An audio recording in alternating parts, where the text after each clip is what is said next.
चला गाइस, आज हम लेकर आए हैं इन्वायरमेंट का शॉर्ट्स। गाइस, इन्वायरमेंट के टॉपिक सारे कंप्लीट हो गए थे and we have not completed shorts there.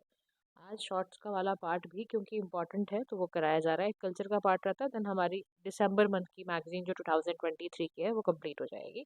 जिन भी बच्चों ने जिन्होंने अभी नया चैनल को देखा है, नया प्लेलिस्ट से उन्होंने चैनल को ढूंढा है, तो सारी ही प्लेलिस्ट 2023 की आपकी दिसंबर मैगजीन की है। वो आपकी सारी प्लेलिस्ट मौजूद है। आप जाके पॉलिटी को या आपको इन्वायरमेंट करना हो, इकोनॉमी करना हो, security, international relation, science and tech, everything is there in our channel. आप फ्री ऑफ कॉस्ट उसको बड़े ही डेप्थ लेवल पे समझ सकते हो।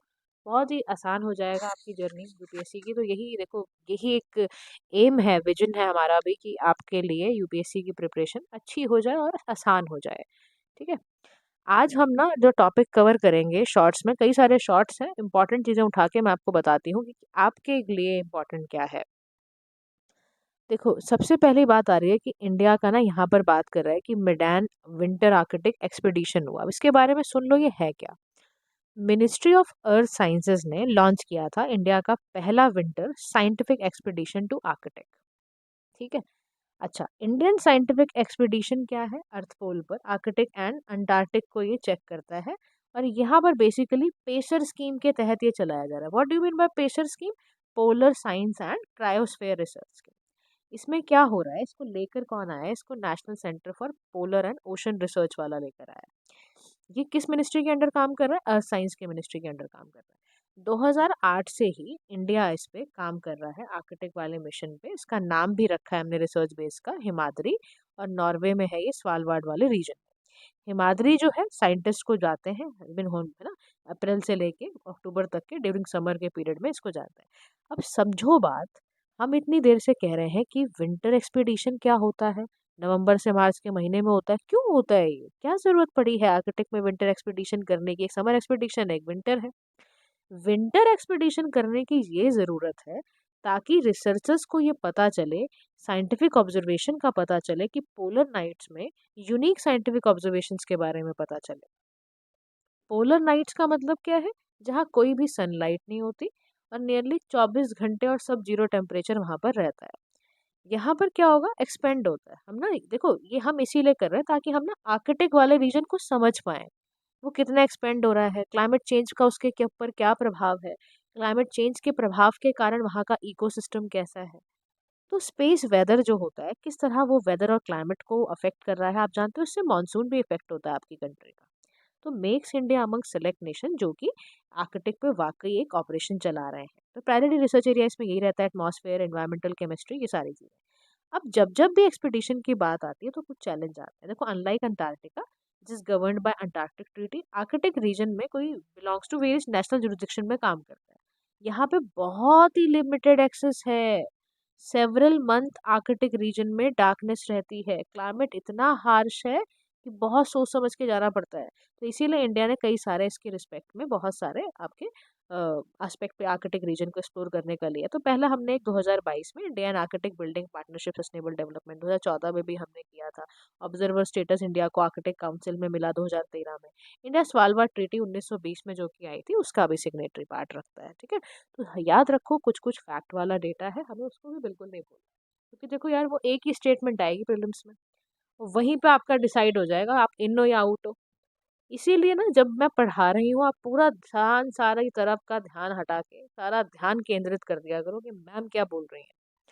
सेकेंड टॉपिक में बात कर रहा है, इंडिया ने, अभी आपने रिसेंटली सुना होगा सरपास प्रोटोकॉल टारगेट।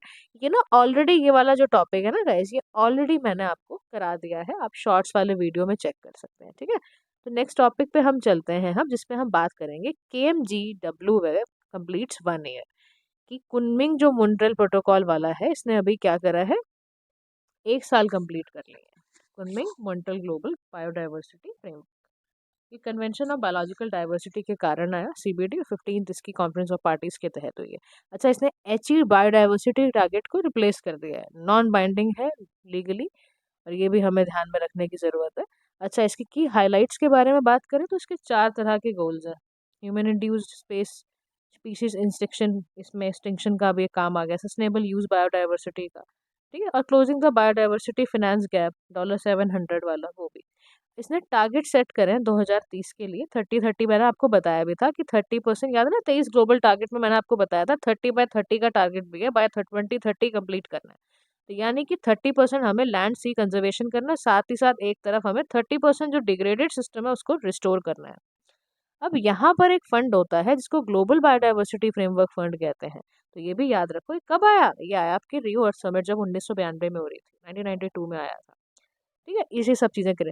अच्छा, इसमें एक बॉडी पढ़ी हमने सीबीडी, बहुत बारी आता है पेपर में। तो CBD convention on biological diversity. अच्छा, इन्वायरमेंट में एक काम करना कि जितनी भी डिफरेंट डिफरेंट बॉडीज के बारे में मैं आपको बता रही हूँ उनको एक शीट में लिख लो बैठ के आज, ताकि आप जब पेपर के समय रिवाइज करने बैठो तो आपके पास पता हो कि ये बॉडी का ये हेडक्वार्टर है, ये इस समय पे फाउंड की गई थी, इसमें इंडिया मेंबर है या नहीं, क्योंकि ये पता होना चाहिए। आपको पता है, अगर आप एनालाइज करोगे पिछले पेपर्स को तो कोई ना कोई ऐसी बॉडी आ ही जाती है।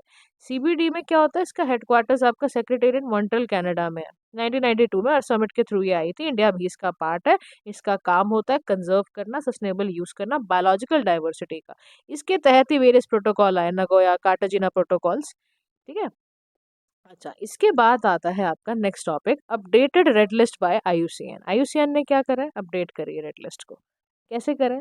तो आपको पता होना चाहिए, एक रेड लिस्ट होती है जिसमें कि हम ना स्पीशीज को लिखते हैं कि कितनी थ्रेटेंड हो गई, कितनी एक्सटिंक्ट हो गई हैं, कितनी लुप्त हैं, कितनी वल्नरेबल कैटेगरी में आ रही, कितनी इंडेंजर्ड है, सब लिखते हैं। अब आईयूसीएन ने इस लिस्ट को वापस अपडेट करा तो पता चला जी जो 44,000 अराउंड जो स्पीशीज हैं वो एक्सटिंक्शन की तरफ चली गई हैं, जिसमें 2000 को हम लास्ट ईयर बढ़ाए। एक सागा है जो बिल्कुल भूलना नहीं है आपको, एंटेलप होता है ये अर्थ के रोम रोम में घूमता है, लास्ट आईसीएस से घूम रहा है, और ये critically endanger to near threaten जा रहा है। तो 25% जो फ्रेश फिश है या वो बिल्कुल एक्सटिंक्शन के उस पर आ चुकी है, क्योंकि क्लाइमेट चेंज इतना जबरदस्त है। तो पहला first global fresh water fish assessment हुआ है। अब देखो यहाँ से क्वेश्चन बन सकता है ना गाइस, क्यों नहीं छोड़ा, ऐसी चीज़ों को छोड़ना नहीं है फिर बिल्कुल भी। तो 4 आपकी फ्रेश वाटर वाली जो फिशेज हैं वो ये आपका नाम रखना। केरला में एंडेंजर्ड वाली है, एक आपकी वल्नरेबल गोलम स्नेकहेड है।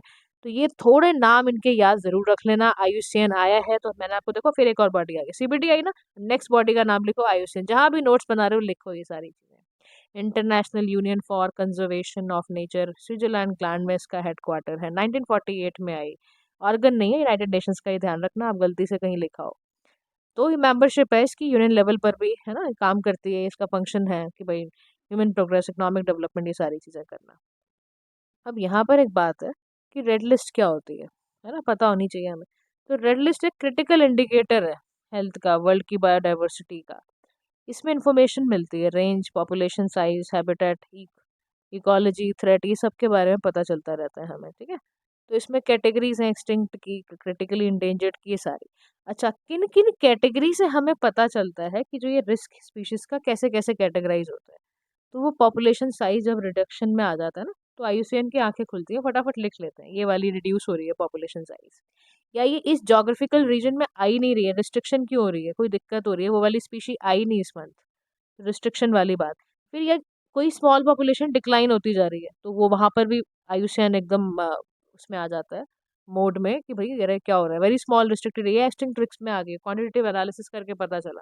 तो उसको पता चल जाता है कि इस स्पीशी के बारे में हमें लिखना है। तो आपको जरूर पता होना चाहिए कि क्राइटेरिया क्या यूज करा जाता है रिस्क ऑफ स्पीशीज को डिटरमिन करने के लिए। ठीक है।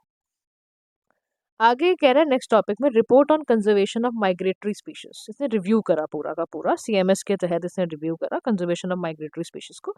इसने पूरा इकोसिस्टम सर्विसेज के बारे में देखा है कि जो माइग्रेटरी स्पीशीज हैं वो एसेंशियल इकोसिस्टम सर्विसेज देती हैं सोसाइटी को। एग्जाम्पल के तौर पर एंटेलप्स है, उसने रिड्यूस करा risk of wild fire through their grazing patterns की वजह से। सॉरी गाइस, जरा सा ना गला थोड़ा खराब है, सॉरी फॉर द सेम। अच्छा, माइग्रेटरी स्पीशीज है उनका आपको पता ही है, पॉलिनेशन में हेल्प करना, सीड डिस्पर्सल, न्यूट्रिएंट साइक्लिंग के लिए, ये सब। क्लाइमेट चेंज थ्रेट के लिए भी आपको पता ही है यूज करा जाता है। अब यहाँ पर ये कह रहा है रिकमेंडेशन के बारे में समझना है कि रिपोर्ट में ये तो दिखा दिया कि रिपोर्ट का नाम बता दिया, टाइटल बता दिया, इकोसिस्टम एंडलप का बता दिया कि इसका भाई रिड्यूस हुआ है, रिस्क ऑफ वाइल्ड फायर बढ़ रही है, सब बताने के बाद यहाँ कह रहा है रिकमेंडेशन सुनो आप। कह रहा है कंजर्वेशन नीड बढ़ गई है माइग्रेटरी स्पीशीज की, नेचर बेस्ड सोल्यूशन निकालो उसके लिए आप। प्रोटेक्टेड एरिया को और इफेक्टिव नेटवर्क में कन्वर्ट करो, उसका passage and safe stop over sites बनाओ आप। फोस्टर करो international cooperation, making use of new technologies, ये सब करने की जरूरत है। फिर यहाँ पर ये है CMS आपका, इसका हेडक्वार्टर बॉन जर्मनी में 1979 में आया था और इसका फोर्स 1983 में आया था। बॉन कन्वेंशन कहते हैं इसको, convention on conservation of migratory species को। रोल क्या है इसका? Platform conservation of migratory animals. India भी इसका पार्ट है, इंडिया इसका मेंबर बिल्कुल है। ठीक है। इसके बाद ना मैंने आपको पहले भी शायद पढ़ाया था ये वाला टॉपिक, इंटरनेशनल ईयर ऑफ कैमलेट, तो एक बार इसको रिवाइज कर लेते हैं। 2024 बिल्कुल याद कर लो, क्योंकि बच्चे आप अभी यूपी का पेपर आने वाला है, उसमें भी आ सकता है, तो आप हर चीज के लिए तैयार रहा करो। ठीक है। तो इंटरनेशनल जो अभी 2023 में हमने मिलेट ईयर मनाया, इस साल हम कैमलेट्स ईयर मना रहे हैं। अब कैमलेट्स क्या होता है? ये आपके कैमल्स का पार्ट है। आपका एल्पकास और बैक्टीरियन होता है ना, टू हम्ड कैमल, उसका पार्ट है ये। ज्यादातर ये हर्बीवोरस होते हैं, याद रखना। लेकिन इनके बारे में, ये एक्सक्लूसिवली ऐसे हैं but not exclusively on grasses, ये और भी चीजें खाते हैं। फूड सिक्योरिटी की वजह से हमने क्यों की रोल निभाते हैं, ये कह रहे हैं इंडियन हाईलैंड्स में इनकी बड़ा arid semi arid land Africa में मिलते हैं, इनका लाइवलीहुड वहीं होता है। Even in extreme climatic condition ये फाइबर और न्यूट्रिशियस फूड को प्रोड्यूस कर सकते हैं। जैसे हम कहते थे ना वो न्यूट्री सीरियल्स है मिलेट, कैमलेट्स में एक बड़ी अच्छी बात है। ये क्या बात है? वो बात ये है कि ये जो होते हैं ये एक्सट्रीम क्लाइमेटिक कंडीशन में भी फाइबर एंड न्यूट्रिशियस फूड को प्रोड्यूस कर सकते हैं। ठीक है। नेक्स्ट टॉपिक है आपका इम्पेशंस करूप स्वामी। क्या है ये? न्यू प्लांट स्पीशीज है ये। मैंने आपको क्वेश्चन भी दिया था, अगर आप मेरे चैनल को फॉलो करते हो तो डेली एक आध क्वेश्चन डाला जाता है, उसको भी जरूर सॉल्व करा करो, क्योंकि आपकी ना स्टैटिक की नॉलेज बढ़ेगी, आपको पता चलेगा आप कितना पढ़ाई लिखाई कर रहे हो। अच्छा, ये मिला कहाँ पर है? Biological survey of India, botanical survey of India ने निकाल के इसको बताया कि ये ना tiger reserve Tamil Nadu Kalakkad Mundanthurai tiger reserve से निकल कर आया है। और ये मथुरा कॉलेज जो है उसके नाम पर है, डॉक्टर एस करुप्पा स्वामी। फिर इनकी स्पीशी रिजेंबल करना पेशी सारा से निकल कर आया। इसका डिस्ट्रीब्यूशन इंडिया में भी है, तो भी हम पढ़ रहे हैं, मेडागास्कर, अफ्रीका, चाइना वगैरह सब में है। ये ना एक्सटिंक्ट हो रही है क्लाइमेट चेंज की वजह से, इसलिए we are reading about them. याद रखना है। अच्छा, नेक्स्ट हमारा आता है नेमडेफा फ्लाइंग स्क्वायरल के बारे में। मिसिंग फॉर 42 ईयर्स, आपको पता चलना चाहिए। अरुणाचल प्रदेश में है नेमडेफा फ्लाइंग स्क्वायरल, आपका नॉक्टर्नल है, रात को ज़्यादातर मिलती है। एंडेमिक है ये नॉर्थ ईस्टर्न इंडिया में, सिर्फ वहीं मिलती है, क्रिटिकली इंडेंजर्ड वाले पार्ट में आ गई है। Only known with certainty from a single species collected in Namdapha national park. Habitat इसका ड्राई डेसिडुअस माउंटेन फॉरेस्ट में मिलता है, पोचिंग और हैबिटेट लॉस का पार्ट है। Evergreen forest, moist deciduous forest, यहाँ पर ये मिलती है। ठीक है। नेक्स्ट इसका आता है डायल वर्टिकल माइग्रेशन के बारे में। क्या है ये? सिंक्रोनाइज मूवमेंट है डीप सी मरीन एनिमल्स की up and down in oceanic water columns. Free floating zoo plankton swim up to food rich surface waters at night, इसका काम है ये। तो DVM यानी कि डायल वर्टिकल माइग्रेशन जो है बहुत इंपॉर्टेंट रोल निभाती है किस चीज में? कार्बन को सिक्वेस्ट्रिंग करने में, कार्बन को कैप्चर करने में। इसीलिए हम इसके बारे में भी पढ़ रहे हैं। याद रखो, जो जो टॉपिक्स में कार्बन इमिशन को कम या कार्बन कैप्चरिंग के बारे में आता है, आपको वो हर हाल में याद रखना है। तो डायल वर्टिकल माइग्रेशन को भूलना नहीं है कि फ्री फ्लोटिंग जू प्लैंक्टन्स है ये। ठीक है। उसके बाद याद रखो नेक्स्ट टॉपिक आता है ट्रॉपिकलाइजेशन। ये क्या शब्द है? देखो इस बार क्या हुआ, जब टेम्परेचर राइज हुआ ना क्लाइमेट चेंज की वजह से, तो ट्रॉपिकल जो मरीन स्पीशीज थे जो आपके इक्वेटर से पोल की तरफ गए, पोल की तरफ गए या डिट्रैक्ट होके आपके टेम्परेट स्पीशीज जो आए, इनकी जो मास मूवमेंट थी ना मरीन लाइफ की, इसी को ट्रॉपिकलाइजेशन कहते हैं। इक्वेटर से उठ के पोल्स पे जा रहे हैं। मेडिटेरियन सी को बोला जा रहा है कि सबसे ज्यादा, पेपर में पूछा जाएगा कौन सा हॉटस्पॉट है ट्रॉपिकलाइजेशन का, क्यों ट्रॉपिकल स्पीशीज वहां सबसे ज्यादा बढ़ रही हैं। तो ट्रॉपिकलाइजेशन का मतलब यही है कि ट्रॉपिकल स्पीशीज का बढ़ना कहाँ? मेडिटेरियन सी। ट्रॉपिकलाइजेशन जब जब भी बोरलाइजेशन और डेजर्टिफिकेशन से मिलता है, तो फिर समझ लो ग्लोबल रीडिस्ट्रीब्यूशन ऑफ बायोटा होता है, यानी कि क्या? एक्सपेंशन ऑफ टेम्परेट स्पीशीज, यानी टेरेस्ट्रियल और मरीन स्पीशीज बढ़ जाते हैं आर्कटिक पोलर रीजन्स में। ये शब्दों को याद रखना गाइस, हम ना क्या करते हैं, सिर्फ शंकर IAS की किताब करके चले जाते हैं। अब आज की डेट में UPSC बहुत ज़्यादा टारगेट कर रहा है करंट अफेयर्स, इन्वायरमेंट सेक्शन से उठा रहा है। तो अपने दिमाग की बत्तियों को खोलो अब, और जब जब जिस टॉपिक को जिस हिसाब से पढ़ लिया है, शंकर IAS की किताब से आपने पढ़ लिया, बहुत अच्छी बात है, but please link everything with your current affairs. Do not forget or do not try to underestimate the current affairs of environment section. ठीक है। Now the next topic is about global finance agriculture for sustainable growth. यानी यहाँ पर ये कह रहा है कि green and sustainable growth agenda करा गया for the global economy, report release by NITI Aayog. Report में पूरा एम्फोसिस है reshaping global finance architecture for sustainable growth. Need क्या है इसकी, क्यों जरूरत है हमें इसकी रीशेप करने की? तो सबसे बड़ी वजह है फ्रेगमेंटेड ग्लोबल फाइनेंशियल आर्किटेक्चर। जो करंट ग्लोबल सिस्टम है वो कंट्रीब्यूट कर रहा है डिस्पैरिटी इकोनॉमिक रिकवरी में। ग्लोबल डेट आर्किटेक्चर है, इनफॉर्मल है, इनएफिशिएंट है, फिनेंस की रिक्वायरमेंट है यहाँ पर, पुअर मोबिलाइजेशन है रिसोर्सेज का। तो रिकमेंडेशन में बोल रहा है कि सबसे पहला काम करो, मल्टीलेटरल डेवलपमेंट बैंक्स को बुलाओ, कहो उनको रिफॉर्म करें स्ट्रक्चर को, कैपिटल मोबिलाइजेशन को, बेटर प्रोजेक्ट इम्प्लीमेंटेशन करें, मल्टीलेटरल क्रेडिटर क्लब बनाएं, फ्लेक्सिबिलिटी मिशन तैयार करें ग्लोबल साउथ का, एक्सपेंड कर दें बायलेटरल स्वैप लाइन को, यानी कि स्पेशल ड्राइंग राइट जो एलोकेशन के हैं उसको, दूसरे कुछ सोल्यूशंस निकालें। ये सब ज़रूरत है करने की, ठीक है। और टेक्नोलॉजिकल डेवलपमेंट करें, ग्रीन एनर्जी सिक्योरिटी, ये सारा काम करें। नेक्स्ट रिपोर्ट जब आए तो बिल्कुल दोबारा से अपने कानों को खोल लिया करो। State of finance for nature 2023 report. पहली बात, जब जब रिपोर्ट की बात आए एकदम याद आना चाहिए, रिपोर्ट्स को भी लिख लो, एक कॉलम बना लो, रिपोर्ट के नाम लिखो, लिखो ये कौन रिलीज करता, उस रिपोर्ट के बारे में भी लिखा करो अब कि ये रिपोर्ट में था और इसमें ये recommendation I. Guys, I'm telling you, if this is how you will start studying, then only you will be succeeded. Otherwise, भूल जाओ, इतनी मेहनत करनी पड़ेगी आपको। रिपोर्ट रिलीज करता है UNEP, United Nations Environment Programme, ठीक है। ये क्या करता है, पब्लिक और प्राइवेट फाइनेंस फ्लो को चेक करता है कि कितना आपने नेचर में पैसा लगाया, कितना बचाया बायोडाइवर्सिटी के लॉस को, कितना लैंड डिग्रेडेशन बचाया, कितना क्लाइमेट चेंज बचाया। तो पहली बार स्टिमुलेट एस्टिमेट करा गया पब्लिक एंड प्राइवेट नेचर के नेगेटिव फाइनेंस को। अब यहाँ पर पता चला जी करंट जो फाइनेंस का फ्लो है वो अराउंड $200 बिलियन है, which is only 1/3 of and nature based solutions. कह रहा देखो कितनी गलत बात है।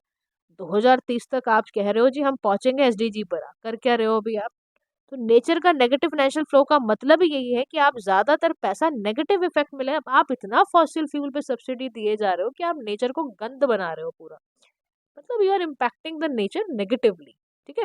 फिर फ्यूचर इन्वेस्टमेंट नीड आपकी बढ़ेगी क्योंकि आपको रियो कन्वेंशन के टारगेट है आपके सामने। आपको नेचर बेस्ड सोल्यूशन पे ट्रिपल खर्चा करना पड़ेगा अगर आप चाहते हो कि थोड़ा 2030 तक कुछ बचे आप की। रिकमेंडेशन में फिर आया ग्रीन फाइनेंसिंग करनी पड़ेगी। आप अपने पब्लिक एंड प्राइवेट को नेचर बेस्ड सोल्यूशंस में नेगेटिव वाला काम करके हटाओ उसको और पॉजिटिव ग्रीन एनर्जी घुसाओ। फिनेंस करो, ग्रीन इन्वेस्टमेंट प्रोसेस निकालो, ग्रीन इंक्लूसिव डेवलपमेंट करनी है। अब शब्द हम कर रहे हैं नेचर बेस्ड सोल्यूशंस, तो आपको ये जरूर याद रखना है, ऐसे शब्दों को ना पकड़ा करो।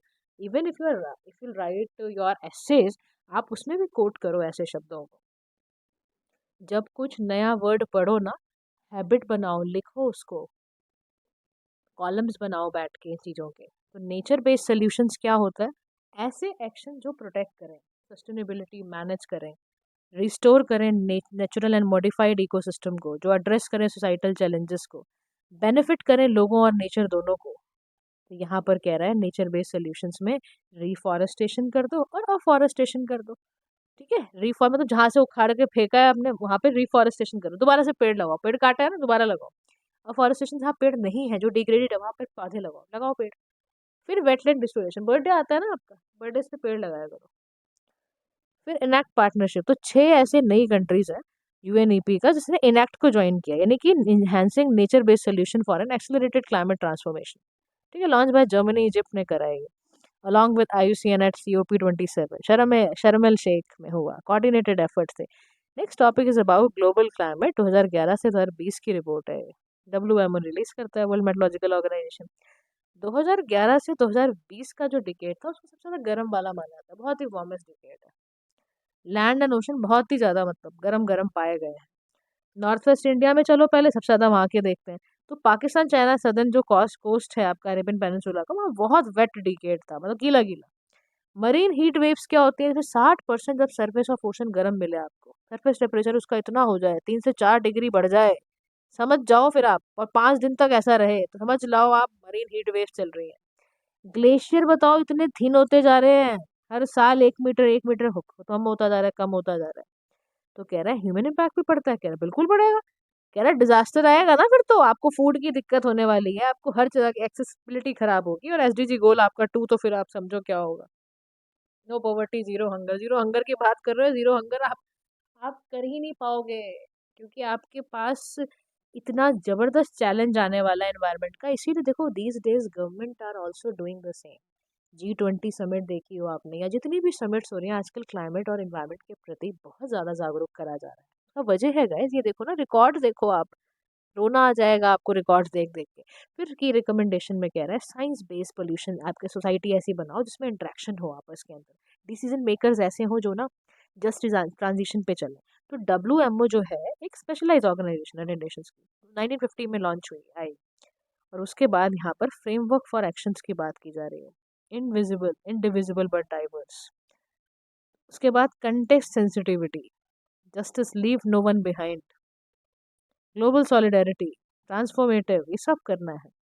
फिर आपका नेक्स्ट टॉपिक आता है कॉम्प्रेस्ड बायोगैस ब्लेंडिंग ऑब्लिगेशन, कि सेंटर ने अनाउंस करा कि अब ये मैंडेटरी कर दिया जाए कि CBG जो आपका है, कॉम्प्रेस्ड बायोगैस, CNG वाला और PNG दोनों को आप मैंडेटरी ब्लेंडिंग कर दो। इनकी कौन करेगा?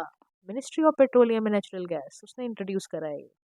CBO क्या है? CBG ब्लेंडिंग ऑब्लिगेशन है कि ट्रेडिशनल और अल्टरनेटिव को दोनों को मिक्स करके लाओ आप, ताकि आप क्या कर दो, डिस्प्लेस कर दो पेट्रोलियम को। ज़रूरत है इन्वेस्टमेंट बढ़वाओ इसकी, की ऑब्जेक्टिव है डिमांड बढ़े, सब्स्टिट्यूशन। आप क्यों लेते हो लिक्विफाइड नेचुरल गैस बाहर से? अपने देश में बनाओ, फॉरेन एक्सचेंज बचाओ, सर्कुलर इकोनॉमी प्रमोट करो, और नेट जीरो इमिशंस को ख़त्म करो। वो ज़रूरी है अचीव करना, नेट जीरो इमिशंस को अचीव करना है हमें। फिर CBO का रोड मैप है कि देखो जी, करने से ये क्या होगा, CBO will be voluntary, blending करोगे, मैंडेटरी करोगे, तब जाके अचीव होगा। तो सेंट्रल रिपोजिटरी बॉडी है जो इसको मॉनिटर करेगी। एनर्जी रिच गैस है CBO, एनारोबिक आपका बायोमास से बनती है ना, जैसे आपका एग्रीकल्चर वगैरह में रेसिड्यू यूज करके होता है, बस ऐसा ही कुछ है ये। इसमें मिथेन है, और इसमें 90% मिथेन होता है, कार्बन डाइऑक्साइड होती है, छोटे छोटे लेवल पे हाइड्रोजन सल्फाइड और अमोनिया। क्या इनिशिएटिव अभी तक कोई लिया गया है? बिल्कुल लिया गया है, बायोफ्यूल्स के लिए हमने सतत लिया है, sustainable alternative towards your affordable transportation scheme है, गोबर धन है, galvanizing organic bio agro resources Dhan. ठीक है। फिर नेक्स्ट टॉपिक है आपका loan to India for MSW management by ADB। तो एशियन डेवलपमेंट बैंक्स ने $200 का मिलियन लोन दिया है इंडिया को, ताकि वेस्ट मैनेजमेंट और सैनिटेशन इंप्रूव हो पाए। तो उसको इम्प्रूव करने के लिए ADB ने म्यूनिसिपल सॉलिड वेस्ट को बोला है कि भाई मैनेज करो, कमिटमेंट डालो। तो MSW में वो क्या होता है, रेजिडेंशियल और सेमी सॉलिड कमर्शियल आपके वेस्ट हैं। फिर इंडिया ने जनरेट बहुत करा हुआ है भाई, बहुत वेस्ट इंडिया ने जनरेट करा हुआ है सॉलिड वेस्ट, तो उसी को ठीक करने के लिए यहाँ पर बात कर रही है। लेकिन कह रहा है कि ना एक्चुअली होता क्या है, एक्चुअली म्यूनिसिपल सॉलिड वेस्ट को जब इंडिया में मैनेज करने चलती है ना गवर्नमेंट, तो कुछ समस्या क्या होती है। पहली समस्या होती है कि इतना ज़्यादा अर्बनाइजेशन हो गया, कितना वेस्ट मैनेज करोगे। दिल्ली में आप देखो, पहाड़ों के कूड़े पहाड़ों के कैसे मैनेज होंगे। सोर्स सेग्रीगेशन इतना मुश्किल है, इसीलिए हमने करा है, गीला कूड़ा आधा करो, सूखा कूड़ा एक तरफ करो। भूल गए, लेकिन लोग करते कहाँ हैं। इनसफिशिएंट फंड है अर्बन लोकल बॉडीज के पास सॉलिड वेस्ट मैनेजमेंट का, इसीलिए क्राइटेरिया पेश करा है हमने, waste to waste wealth mission हम चला रहे हैं। जो आपका स्वच्छ भारत मिशन अर्बन 2.0 है, इसमें 100% हम सोर्स एग्रीगेशन की बात कर रहे हैं, डोर टू डोर कलेक्शन की बात कर रहे हैं। तो यहाँ पर की इनिशिएटिव लिए गए हैं बाय एशियन डेवलपमेंट बैंक्स। क्या हो, इधर आओ, वेस्ट मैनेजमेंट प्लान्स फैसिलिटीज बनाओ, अर्बन लोकल बॉडीज की कैपेसिटीज को एनहांस कर दो, ट्रेनिंग अवेयरनेस और एनुअल रिव्यूज कंडक्ट करो आप। And next topic is about multi hazard early warning system. ये क्या होता है? देखो, ग्लोबल स्टेटस दिया गया multi hazard early warning system 2023 की रिपोर्ट, और इसको निकालता कौन है? यूनाइटेड नेशंस और WMO। तो multi hazard early warning system में यानी कि इंडिविजुअल, कम्युनिटीज, गवर्नमेंट, बिजनेस, सारे के सारे रिड्यूस कर पाए डिजास्टर रिस्क को। 4 पिलर्स हैं डिजास्टर रिस्क को, नॉलेज है, ऑब्जर्वेशन है, मॉनिटरिंग है, रिपोर्ट असेस करनी है, सिंदई फ्रेमवर्क को टारगेट करते हुए। की हाइलाइट्स में बता रहा है कि आउट ऑफ 101 कंट्रीज 95 में ऐसा बोला है कि डिजास्टर रिस्क स्ट्रेटेजी की भैया तुम्हें बहुत ज़रूरत है, कॉमन ऑल्टरिंग प्रोटोकॉल्स की ज़रूरत है। लेकिन पता है दिक्कत क्या है? 1/2 ऑफ द वर्ल्ड में अर्ली वार्निंग सिस्टम कवर खाली करा गया है। प्रिडिक्टेबिलिटी कुछ पता ही नहीं है, कॉम्प्लेक्सिटी इतनी ज़्यादा है, इंडिया के अंदर ही डिजास्टर रिस्क नॉलेज की सारी बातें इनएडिक्वेट ढंग से बताई जाती है। मॉनिटरिंग कहाँ से करोगे? इनिशिएटिव तो बहुत लिया आपने। आपने कहा भाई हम 2019 में आपने coalition for disaster resilient infrastructure की बात करी, तो इसी तरीके से हमने ग्लोबल इनिशिएटिव्स भी कुछ लिए गए हैं। Now next topic is about Ennore oil spill. क्या हुआ यहाँ? हुआ ऑयल स्पिल। ये होता क्या है? इन्नौर रीजन चेन्नई में है आपका, साइक्लोन के बाद हुआ ऐसा। इंडियन कोस्ट गार्ड में बताया जो ऑयल स्पिल है वो चेन्नई के पेट्रोलियम कॉर्पोरेशन लिमिटेड रिफाइनरी से निकल कर आया है। अब समझो ऑयल स्पिल होता क्या है, ये शब्द क्या है अपने आप में। इसका मतलब है कि लिक्विड पेट्रोलियम हाइड्रोकार्बन आपके एनवायरनमेंट में रिलीज हुआ है, स्पेशली जो मरीन एरिया है जहाँ पर समुद्र का जो पानी वानी है या जो भी है, उसकी वजह से स्पीशी आपकी मरेंगी मरेंगी। और ये होता क्यों है? आपके ह्यूमन एरर की वजह से, आपके खराब इक्विपमेंट की वजह से, आपकी इलीगल डंपिंग करने की वजह से, नेचुरल डिजास्टर लाइक हरिकेन्स की वजह से ऑयल स्पिल होता है। अब ऑयल स्पिल अगर गाइस एक बारी हो गया, समझ लो सत्यानाश होगा। कैसे? जो आपकी डिस्ट्रॉय होंगी, आपकी फर जो मैमल्स के होते हैं वो होने लग जाएंगे। वाटर रिपेलिंग जो क्वालिटीज है वो इम्पैक्ट हो जाएंगी। इम्यून सिस्टम खराब होगा वेल्स का ऑयल इनहेल करने पे, डॉल्फिन्स का रिप्रोडक्शन रुकेगा, हार्ट डैमेज होगा, इम्यून सिस्टम डैमेज होगा, स्किन इरिटेशन हो सकती है, पैसेज जो सनलाइट इनटू सी जो ऑब्स्ट्रक्ट पैसेज होगा क्योंकि आपकी फाइटोप्लैंक्टन्स की फोटोसिंथेसिस हो नहीं पाएगी, तो ये लो, ये भी मजे लो, ये भी प्रॉब्लम। आपका मैंग्रोव फॉरेस्ट बहुत गंदा इम्पैक्ट करेगा, शील कोस्ट लाइन पूरी ज़्यादा खराब हो जाएगी। तो कह रहा ठीक करो, क्या करोगे? बायो रिमीडिएशन कर दो, टेक्नोलॉजी का इस्तेमाल क्यों नहीं करते हो? कह रहे ऑयल जैपर बताया था आपको टेरी ऑर्गेनाइजेशन ने, इको फ्रेंडली टेक्निक है, इसमें आप बैक्टीरिया छोड़ो तो ताकि ऑयल स्पिल हट जाए। आप एक एक टेरी और इंडियन ऑयल कॉर्पोरेशन का भी ऑयली वोरस एस है, एडिशनल बैक्टीरियल स्ट्रेन के लिए होता है ये, ताकि स्लज हटा दे, हाई सल्फर कंटेंट के साथ होता है ये बहुत जरूरी है करना, तभी आप इसको ग्लोबल लेवल पे ले जाके कर पाओगे। ठीक है। नेक्स्ट आपका आता है रेट की होल माइनिंग मेथड। कहाँ हुआ, कैसे इसको यूज करते हैं? वर्कर्स को बचाने के लिए अभी क्या हुआ, उत्तरकाशी टनल ना कोलैप्स कर गया। अब वहां पर हमें ना वर्कर्स को रेस्क्यू करना था, तब हमने ये रैट होल माइनिंग मेथड का इस्तेमाल किया था।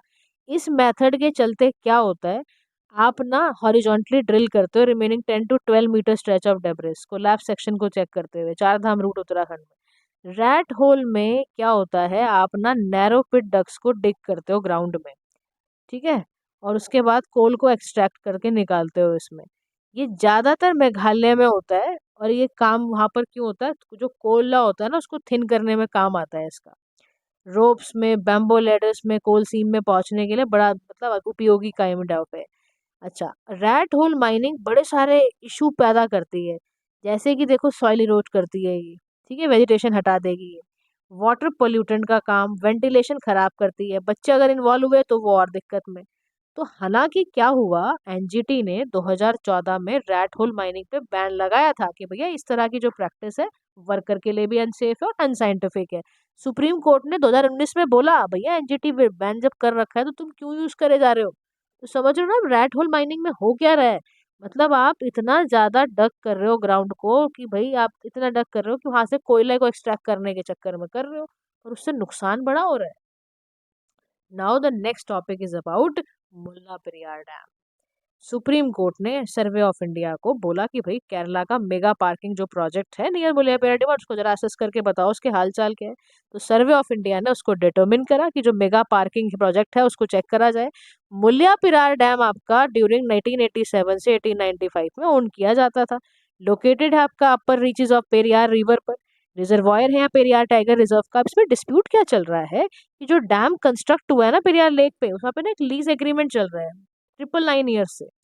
तो अग्रीमेंट साइन हुआ था महाराजा तरवन कौर और आपके secretary of state for British rule के टाइम पर। तो केरला की गवर्नमेंट बोलती है कि जो डैम है बहुत अनसेफ है, और इसकी वजह से क्या हो रहा है, यहाँ के जो लोग जो डाउन स्ट्रीम में रहते हैं उनके लिए बड़ा थ्रेट है, और इसलिए पिच किया जा रहा है कि नया डैम बनाओ।